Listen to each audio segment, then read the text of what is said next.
गुरु प्यारी सात संगत जी, आप सभी को प्यार भरी राधा स्वामी जी। प्यारी सात संगत जी, अक्सर बाबा जी के सवाल जवाब में बहुत से लोग कहते हैं कि बाबा जी सेवा और सिमरन में लगाए रखना। कुछ लोग ऐसे आते हैं जो कहते हैं बाबा जी आखिर वक्त तक हम आपकी सेवा और सिमरन करते हुए जाएं तो वह लोग ऐसा क्यों कहते हैं। प्यारी सात संगत जी, आज की जो साखी हम आपको सुनाने जा रहे हैं उसे सुनकर आपको एहसास होगा कि एक दिन सेवा का फल भी हमें कैसे मिलता है। तो चलिए बड़े ही प्रेम के साथ इस साखी को शुरुआत करते हैं। संगत जी, यह बात उस समय की है जब पांचवी बादशाही श्री गुरु अर्जन देव जी महाराज हरमंदिर साहिब दरबार में सेवा करते वक्त संगत को अपने दर्शनों से निहाल किया करते थे। उन दोनों वहाँ पर एक बहुत ही गरीब परिवार रहता था जो बिहार मजदूरी करके कुछ ना कुछ घर ले जाते थे। तो फिर उनके घर में चूल्हा जलता था। वह गरीब आदमी, उसकी पत्नी और बच्चे थे। उन दोनों को कोई काम नहीं था, कोई मजदूरी नहीं मिल रही थी। तो बच्चों ने और पत्नी ने उन आदमी से कहा कि आप एक काम कीजिए, जहाँ पर हरमंदिर साहिब जी की सेवा चल रही है, क्यों ना आप कुछ दिन सेवा में जाइए। वहाँ जो गुरु हैं वह सेवा के बदले में बहुत कुछ दिया करते हैं। उस आदमी ने कहा कि यदि मैं सेवा पर चला गया तो फिर तुम लोगों के खाने का प्रबंध कैसे चलेगा। तो उन्होंने कहा कोई बात नहीं, आप सेवा में जाइए, घर का प्रबंध हम स्वयं देख लेंगे। अगले दिन वह आदमी श्री हरमंदिर साहिब जी में जाकर नतमस्तक हुआ और वहीं दौड़ में लग गया। वहाँ पर तालाब के काम की सेवा चल रही थी, जहाँ से मिट्टी के भरकर लोग टोकरियों में बाहर फेंक रहे थे। उस व्यक्ति ने 3-4 दिन बड़े तन मन से सेवा की। उसका मन भी लग गया और जैसे जैसे वो व्यक्ति वहाँ पर सेवा करता था, इधर बरकती हनी शुरू हो जाती है। घर पर एक आदमी आया जिसने कहा कि मैं दूसरे प्रदेश से आया हूँ, जहाँ पर आपकी जमीन आपका नाम पर है। एक ईमानदार आदमी हूँ, इसीलिए वह जमीन में नहीं रख सकता। यह सारे कागजात जो कुछ पैसे हैं जो आपके हैं, इसे आप रखें। अब सात संदेश जी, उन लोगों को समझ नहीं आ रहा था कि उन लोगों के साथ क्या हो रहा है। उन लोगों ने जमीन के पेपर कैसे रख लिए। उनके बेटे ने कुछ कारोबार शुरू किया जिसमें बाबा जी की कृपा से बहुत ही मुनाफा होना शुरू हो गया। इधर 7 दिन की सेवा में उस आदमी ने जब समय लगाया तो शाम को उसकी वापसी थी। शाम को जब उसने वापस आना था तो गुरु साहिब ने उन सभी सेवादार को बताया, सबको धन्यवाद दिया, उन्हें प्रसाद दिया और फिर कहा कि अब आप सब लोग घर जाइए, आप पर गुरु घर की कृपा बनी रहे।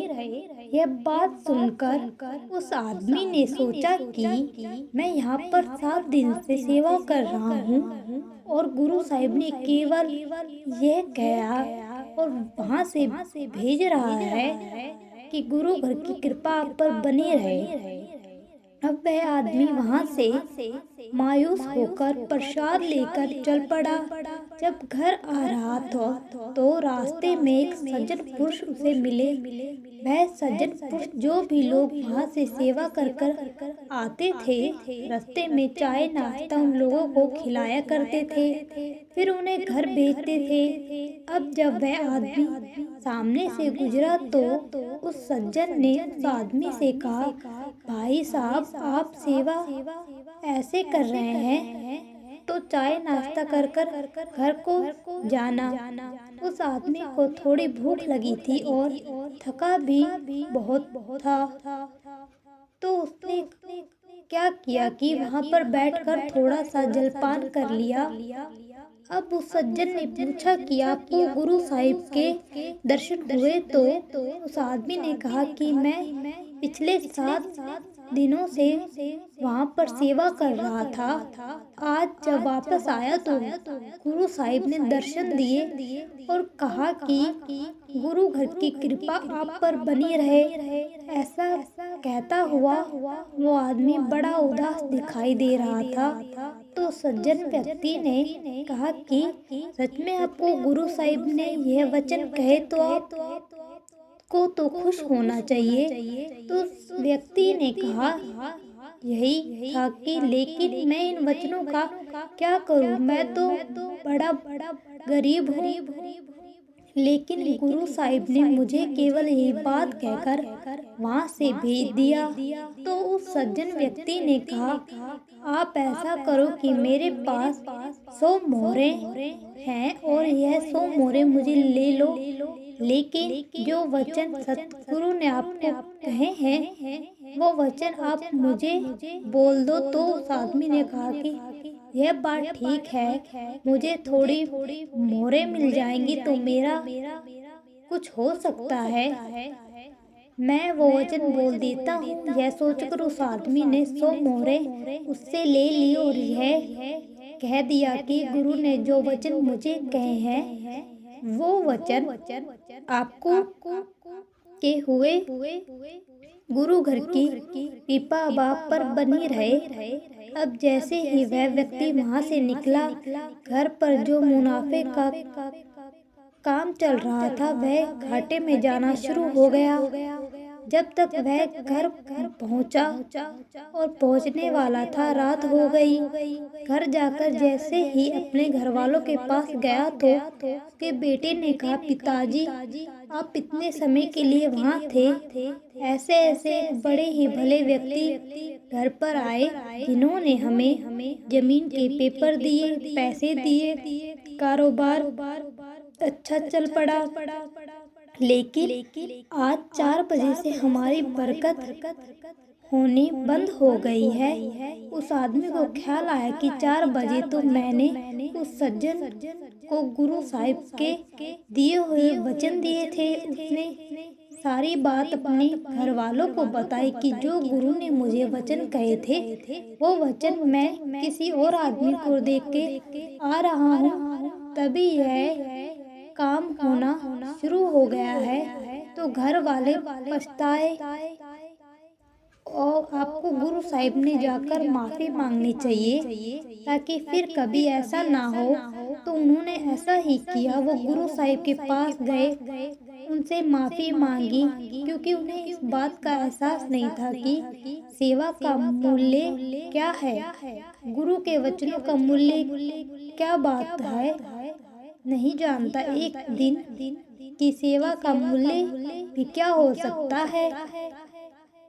अब जब आसपास के लोगों को यह पता चला कि गुरु साहिब की इतनी कृपा हुई है कि सेवा से ही उस आदमी का और उसके परिवार पर उतारा हो गया, तो पास के ही एक परिवार का व्यक्ति जो बहुत ही गरीब था, उसने भी सेवा पर जाने का फैसला किया।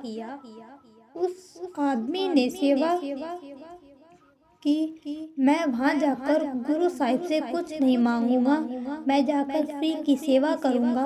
अब उस आदमी ने ऐसा ही किया, वो जाकर बड़े दिल से सेवा में लग गया और एक दिन की सेवा कर कर बहुत खुश हो गया। बड़ा आनंदमय हो गया। अब जब वह व्यक्ति घर वापस आ रहा तो रास्ते में उसका एक्सीडेंट हो गया, जिसके कारण उसकी मृत्यु हो गई।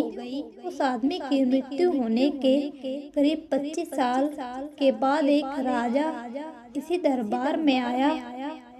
जब गाड़ी पर श्री गोविंद गुरु सिंह जी महाराज विराजमान थे, एक राजा हाथी पर आया और गुरु साहिब से तुरंत मिलने के लिए गुजारिश की। तो सतगुरु ने कहा, राजा को बोलो थोड़ा इंतजार करे, हम आते हैं। राजा ने फिर संदेश भिजवाया कि नहीं, गुरु साहिब से कहिए कि जल्दी बाहर आए, मुझे जाना है। जब गुरु साहिब ने संदेश दिया तो राजा अंदर आया। जैसे ही राजा अंदर आया तो गुरु साहिब उसे देखकर हंसने लगे।